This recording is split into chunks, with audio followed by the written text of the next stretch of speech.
Okay, so I was asked to make a video on the pricing of Skylanders, so I'll try my best here. So these are the SSA Skylanders from the very first game. For the most part, they're not that hard to find, and you can find them for around $1 to $2 each. Now we have the figures from Skylanders Giants, that includes the Giants down here. They're not that hard to find as well, and I would say that they're around $2 each. For the more rare ones, you can work your way up to around $5.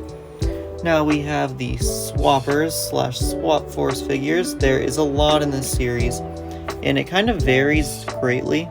Like some Swappers, for example, Doomstone, he's very pricey, but Blast Zone, like the starter pack figure, or some like Boomjet, they're pretty easy to come by. For the cores, they're also pretty cheap. I mean, Sprocket's cheap, Gilgrunt's cheap. The only one that I can see that's kind of pricey that I have is probably the Wham Shell in the front. Now for Skylanders Trap Team, the Trap Masters are really expensive. Honestly, you can find them for around $15 to $20 each, which is kind of crazy. The cores are a little bit less expensive, depends on which one it is. If it's the later releases, like High Five, or Trailblazer, or Fling Kong, they're going to be more expensive.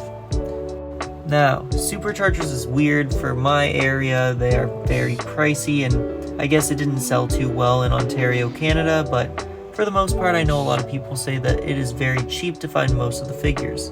Last but not least, we have the Senseis, and these are the most expensive by far. Honestly, if you want to buy a Sensei and in box, you're going to be spending upwards of $40 to $50. If you want one just normally, they can be anywhere from $30 to $100. It's crazy. So I hope that helps.